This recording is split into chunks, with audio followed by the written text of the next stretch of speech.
आज हम सीखेंगे MS वर्ड 2021 में जर टैब में टेक्स्ट ग्रुप। मैं स्टार्ट कर रही हूँ बगैर टाइम वेस्ट किए। विंडो आर इंटर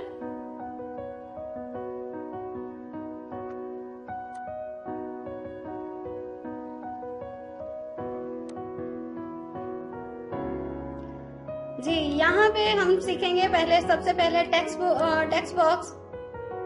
ये है हमारा टेक्स्ट ग्रुप इन जर टैब में। तो यहाँ पे ये देखें मुख्तलिफ किस्म के टेक्स्ट बॉक्स पड़े हुए हैं, बने बनाए हैं। अगर आप ये खुद से बनाना चाहें तो आप शेप में जाकर शेप से भी बना सकते हैं, लेकिन यहाँ पे टेक्स्ट बॉक्स वैसे ही बने पड़े हैं। तो यहाँ से हम कोई भी ले लेते हैं टेक्स्ट बॉक्स।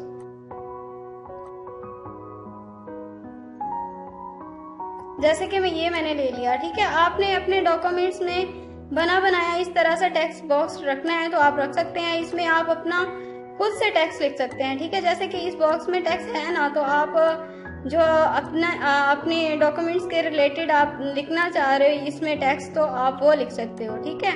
और यहाँ पे ये देखें इसके लिए शेप फॉर्मेट शो हो रहा है। हर चीज जब भी किसी पे काम किया जाता है तो उसके लिए फॉर्मेट आता है। तो ये देखें इसकी जब मैंने टेक्स्ट पे क्लिक किया था तो ये देखें ये टेक्स्ट की फॉर्मेटिंग कर सकते हो आप इसमें से। अब ये टेक्स्ट के जो कलर्स हैं वो आप चेंज कर सकते हो इसमें से। येलो कर दूंगी कलर तो येलो दिखाई देगा, ठीक है, इस तरह से। अगर ये शेप का कलर चेंज करना है तो यहाँ पे डॉट्स पे क्लिक करो। ये डॉट्स पे क्लिक किया तो अब ये देखो शेप फिल आ रहा है। शेप फिल आप कौन सी कैसे रखना चाह रहे हो। ये देखो ब्लैक रखनी है शेप में तो ये ब्लैक दिखानी है तो ब्लैक शेप को कर सकते हो। ये शेप की आउटलाइन है, शेप की आउटलाइन भी करना चाह रहे हो तो ये शेप की आउटलाइन यहाँ से रख सकते हो, ठीक है। पहले आउटलाइन का जो कलर है वो रख लो। आउटलाइन का कलर रेड रखना है, येलो रखना है। यहाँ से आउटलाइन का कलर भी रख सकते हो। यहाँ से आउटलाइन की जो विड्थ बढ़ानी है आपने तो वो भी बढ़ा सकते हो इस तरह से। ये देखो मैंने विड्थ बढ़ाई है तो आपको अब दिखाई दे रहा होगा, ठीक है। तो यहाँ पे इसके बाद टेक्स्ट की आउटलाइन रख ली है। ये टेक्स्ट इफेक्ट, ये सारी चीजें मैंने आगे शेप में करवानी है, इसलिए मैं इसमें बिल्कुल भी नहीं करवाऊंगी। तो ये मैंने आपको बता दिया कि ये इसमें टेक्स्ट की जो फॉर्मेटिंग है इस तरह से इसकी यहाँ से शेप चेंज कर सकते हैं और यहाँ से इसका टेक्स्ट का जो कलर है वो आप चेंज कर सकते हो। यहाँ तक के आप इसके टेक्स्ट की आउटलाइन भी कर सकते हो, ठीक है। टेक्स्ट की जो आउटलाइन है वो भी आप कर सकते हो। यहाँ से कोई भी आउटलाइन करना चाह रहे हो तो आप कर सकते हो। यहाँ से इसके बाद यहाँ से टेक्स्ट शेडो देना है टेक्स्ट को। ये सारी चीजें हैं इसमें। ये ग्लो फॉर्मेटिंग ये सारा मैं होम टैब में आपको पहले सिखा चुकी हूँ। होम टैब में मैं आपको यहाँ पे ये सारे ऑप्शन शेडो, रिफ्लेक्शन, ग्लो सब कुछ सिखा चुकी हूँ। ये सारे ऑप्शन मेरी पिछली वीडियो देखेंगे आप होम टैब वाली, फॉन्ट ग्रुप वाली, तो ये आप सब इसमें से समझ आ जाएगा। तो ये सारे ऑप्शन वही वाले हैं, ठीक है। ये आप सारे इसमें से देख सकते हो। होम टैब में फॉन्ट ग्रुप वाली मेरी वीडियो देखें आप। अच्छा, यहाँ पे उसके बाद ये भी आपको पता चल गया कि इसकी ये कर सकते हैं। अब ये बना बनाया आपका ये है शेप, तो आप ये भी यूज कर सकते हो। इसके अलावा ये देखें मैं साइड पे क्लिक करती हूँ, फिर से इंसर्ट टैब में जाती हूँ। ये भी मैंने ले लिया। यहाँ पे देखें मैं टेक्स्ट ऐड कर लेती हूँ =RANG और ये रैंड वाला फार्मूला लगा के इस तरह से। अक्सर बाजुकात यहाँ पे नोट लिखने के लिए कि ये जी हमारा बहुत इंपॉर्टेंट चीज़ है और यहाँ पे नोट लिखते हैं आपके। ये इस तरह से नोट्स बनाने के लिए लिखे होते हैं ना बुक्स में। अक्सर ये साइड पर करके उसको टेक्स्ट बॉक्स को रखा जाता है और वहाँ पे बताया जाता है बुक्स में ये बने होते हैं। तो इस तरह से ये आप बॉक्स यूज कर सकते हो, ठीक है, टेक्स्ट में। तो ये टेक्स्ट के ऊपर भी यहाँ पे रख सकते हो, कहीं पे भी रख सकते हो आप इस तरह से। तो यहाँ पे मैंने साइड पे क्लिक किया। अब इस तरह से और भी बॉक्स हैं, यहाँ से वो ले सकते हैं आप, ठीक है। यहाँ से टेक्स्ट बॉक्स यहाँ पे भी क्लिक करती हूँ मैं यहाँ पे। तो ये देखें इससे आप खुद से ड्रा कर सकते हैं। वो था बना बनाया टेम्पलेट। यहाँ से ये देखें यहाँ पे था उठा लिया, लेकिन यहाँ से आप क्लिक करोगे यहाँ पर तो यहाँ से आप खुद से इसको ड्रा कर सकते हैं। जैसे कि मैंने इतना बॉक्स लेना था इस शेप का, तो इस शेप का इस तरह से ये खुद से ड्रा हो सकता है। अब इसकी फॉर्मेटिंग शेप फिल करनी है फिल नहीं करनी वो आप पर डिपेंड करता है। आपने कैसे शेप इसको फिल करना है नहीं करना, वो आप इसकी फिलिंग करके और इसका टेक्स्ट का स्टाइल रख के ये सारा खुद से बना सकते हो। ये मैंने आपको पिछली वीडियो में सिखाया हुआ है फॉन्ट ग्रुप में कि कैसे आप इसको कर सकते हैं टेक्स्ट को, टेक्स्ट स्टाइल को। ठीक है, ये सारी ये देख लीजिएगा। तो उसके बाद हमारा यहाँ पे ड्रॉप कैप का क्या मतलब होता है? ड्रॉप कैप का ये मतलब होता है कि आपने किसी भी लफ्ज को एक को बड़ा करके दिखाना है तो वो आप कर सकते हो। ये देखिए मैंने इसको कर लिया वी को, सिर्फ वी को, मुझे वी को बड़ा करके दिखाना है तो वी को मैं बड़ा करूंगी इस तरह से। ठीक है, ये देखें यहाँ पे ये दिखा रहा है आपको किस तरह से आप इसको कर सकते हो।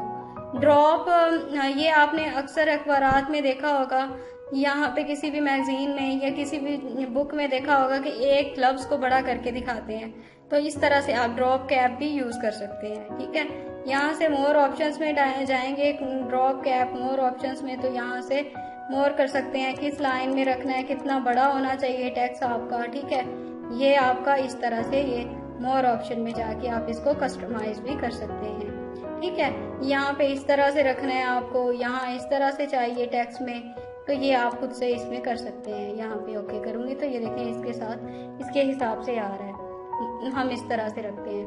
अच्छा, इसके बाद है ये क्विक पार्ट्स। क्विक पार्ट्स क्या करते हैं, अगर आपने ऑथर नेम देना है, इसका बुक में से किसी का भी ऑथर नेम देना है, तो यहाँ पे ये देखें क्विक पार्ट्स में जाएंगे, डायरेक्टली उसका ऑथर नेम है, डॉक्यूमेंट प्रॉपर्टी में जाएंगे तो यहाँ पे ऑथर नेम है, अगर ऑथर क्लिक करेंगे तो यहाँ पे आ जाता है ऑथर। ठीक है, यहाँ से थोड़ा सा इसको स्पेस देते हैं, तो यहाँ पे ये देखें कि ऑथर नेम आ रहा है। अब ऑथर बॉक्स आ रहा है ना, तो क्योंकि हमारा ये ऑप्शन है टेक्स्ट, तो टेक्स्ट के लिए हम जो एडिटिंग करते हैं बुक बनाने के लिए, तो उसमें ये टेक्स्ट एक ऑटोमेटिकली बॉक्स आ जाता है जिसमें आप इसका कुछ भी रख सकते हैं नाम ऑथर का। यहाँ पे अब बॉक्स आ चुका है, अब मैं इसको एडिट करके कुछ भी नेम दे लेती हूँ, जैसे कि अली लिख लेते हैं हम यहाँ पे शॉर्ट सा। यहाँ पे कोई भी ऑथर नेम लिख सकते हैं। क्विक पार्ट्स यानी क्विक जल्दी वाला काम होता है, यहाँ पे कोई भी आपको वो देने की बॉक्स बनाने की जरूरत नहीं पड़ती। तो यानी ये क्विक पार्ट से ये खुद ब खुद आपका जहाँ पे भी क्लिक होगा आपका ब्लिंकिंग लाइन जहाँ पे भी आपकी होगी, ये वहाँ पर ही क्विक पार्ट्स डॉक्यूमेंट प्रॉपर्टी में जाएंगे तो डॉक्यूमेंट्स के लिए काम कर सकते हैं। अब कमेंट यहाँ पे देना है तो कमेंट कर सकते हैं, कंपनी का एड्रेस देना है, कंपनी ईमेल देना है तो कंपनी के ईमेल से आप ये वाला बॉक्स ला सकते हैं। यहाँ पे ईमेल के लिए आ गया है, डॉक्यूमेंट प्रॉपर्टी में जाकर कंपनी ईमेल पे क्लिक करेंगे तो यहाँ पे कोई भी ईमेल दे सकते हैं। यहाँ पे लिख लेती हूँ हुमैरा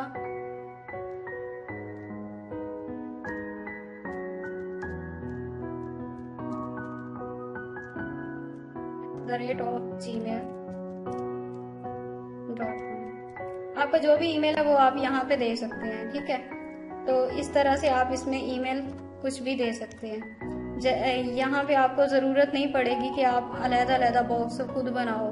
ठीक है, ये क्विक पार्ट्स जल्दी में काम करने के लिए यूज होते हैं। तो यहाँ पे अब साइड पे क्लिक करती हूँ तो अब यहाँ पे वर्ड आर्ट, यहाँ पर ये आपका बॉक्स आ जाता है। ठीक है, वर्ड आर्ट का ये मतलब है कि आप इसको कहीं पर भी एडिट कर सकते हो बगैर किसी बॉक्स बनाए हुए कि अब ये आ गया है हमारे पास बॉक्स। तो यहाँ पे मैं टाइप कर लेती हूँ कुछ भी, जैसे कि इसमें माय स्कूल लिखना है, फिजिक्स लिखना है, फिजिक्स लिख दिया मैंने इसमें। ठीक है, फिजिक्स लिख दिया, यानी फिजिक्स के नोट्स बन रहे हैं। तो अब बगैर मुझे टाइम वेस्ट किए कि यहाँ पे मैं जाऊँ और यहाँ पे फॉर्मेटिंग करूँ, टेक्स्ट ऐड किया, फिर उसको बॉक्स को दरमियान में लाए। अब इसका टेक्स्ट बॉक्स का फायदा क्या होता है, अब देखें मैं आपके सामने करके दिखाती हूँ कि क्या डिफिकल्टी आती है इसमें। तो अब मैं यहाँ पे लिखूंगी फिजिक्स लिख लिया है। अब मैं इसको सेंटर में करूंगी, अलाइनमेंट्स के हिसाब से सेंटर में किया, इसको बड़ा करूंगी, फिर इसकी राइटिंग में सेट करूंगी कि मुझे राइटिंग कौन सी रखनी है। ये वाली मैंने राइटिंग रख लिया है, इसको थोड़ा बोल्ड कर लिया है। अब मैं इसका कलर भी सेट करूंगी। ये डिफिकल्टी आती है इसमें। ठीक है, कि आप इस खुद से इसको एडिट करते हो और सेंटर में ला के इस तरह से टैप करके ला के रखते हो। तो वहां पे क्या इजी आपको फील हो रहा है कि वर्ड आर्ट है। यहाँ पे ये देखो वर्ड आर्ट लिया मैंने, यहाँ से कोई भी टेक्स्ट ले लेती हूँ, जैसे कि मैंने ये वाला ले लिया। अब ये आगे आपके पास टेक्स्ट, योर टेक्स्ट हेयर, तो यहाँ पे कहते हैं अपना टेक्स्ट लिखो। और ये देखो फॉर्मेटिंग भी हुई है, आउटलाइन भी इसकी हुई है, इफेक्ट सारे दिए हुए हैं। अब बस मैंने अपना टेक्स्ट इसमें लिखना है। ठीक है, तो अब मैं टेक्स्ट लिख लूंगी इसमें। तो ये देखें, अब मैं बॉक्स को यहाँ पे ला के रख दूंगी, इजीली यानी काम हो सकता है इसमें। तो ये आपको समझ में आ गया, टेक्स्ट बॉक्स भी समझ में आ गया, क्विक पार्ट्स भी, वर्ड आर्ट भी और सिग्नेचर रह गए और ये ऑब्जेक्ट। अब मैं इंटर करती हूँ यहाँ से। तो सिग्नेचर, यहाँ पे अगर आप सिग्नेचर देना चाह रहे हो, थोड़ा सा और इंटर करती हूँ। यहाँ पे एक ही पेज पे हम काम कर रहे हैं। अब यहाँ पे जहाँ पे आपका क्लिक है वहीं पर ये सिग्नेचर ऐड होने वाले हैं। सिग्नेचर यहाँ पे मैं करूँगी हुमैरा के ही दे लेती हूँ, खुद के ही। तो यहाँ पे ईमेल अगर देना है तो एग्जाम्पल के तौर पे कुछ भी देना है, सजेस्टेड सिग्नेचर, टाइटल और एग्जाम्पल मैनेजर, ठीक है, ये सारा कुछ आप दे सकते हो। यहाँ पे सिर्फ मैंने सिग्नेचर ऐड किए हैं। तो यहाँ पे देखें, जहाँ पे मेरा नाम था, जहाँ पे क्लिक था वहीं पर आ गए हैं ये। सिग्नेचर भी हो गया आपका। टाइम डेट अगर आपने इसको यहाँ पे कहीं पे भी आपका क्लिक है वहाँ पे आपने टाइम एंड डेट इसकी इंसर्ट करनी है। तो यहाँ टाइम एंड डेट, यहाँ पे ये देखें ये आ रही है गिनती के लिहाज से। तो यहाँ पे फ्राइडे अगर आपने इस तरह से रखनी है, मई इस तरह से मंथ रखना है, ये जिस फॉर्मेटिंग में आपने डेट लेनी है ना, उस तरीके से ये आपकी डेट यहाँ पे इंसर्ट हो जाएगी, जैसे कि इस फॉर्मेटिंग में इंसर्ट हो चुकी है।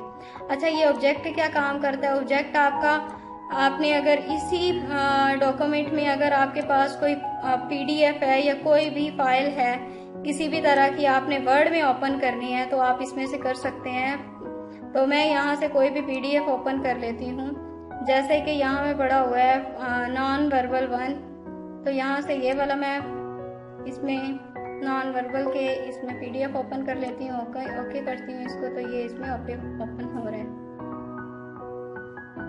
यहाँ पे ये देखिए फिल हो रहा है, कन्वर्ट नॉन वर्बल 1 PDF, ये इसमें कन्वर्ट हो रहा है MS वर्ड में।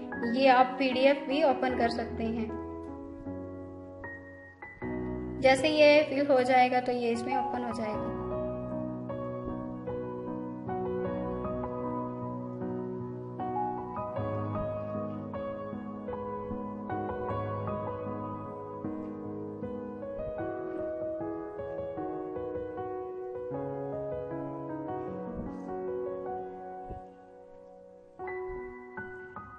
ये देखें आप, इसमें PDF ओपन हो चुका है।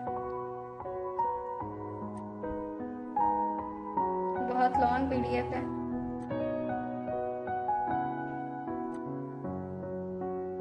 ये हमारा टेक्स्ट था और इसके नीचे ये देखें सारा PDF नॉन वर्बल जो था ना बनाया मैंने PDF, ये ओपन हो चुका है इसमें। ये भी आपको अच्छे से समझ में आ गया है। टेक्स्ट बॉक्स भी, इसका वर्ड आर्ट का क्या काम है, क्विक पार्ट्स क्या काम करते हैं, सिग्नेचर क्या काम करता है, टाइम एंड डेट क्या काम करता है और ऑब्जेक्ट क्या काम करता है, ये भी समझ में आ गया। तो इसी तरह से आप मेरी वीडियोस देखते रहें ताकि तरतीब से ये सीखते रहें, स्टेप बाय स्टेप। जब मिलते हैं आपको नेक्स्ट वीडियो में।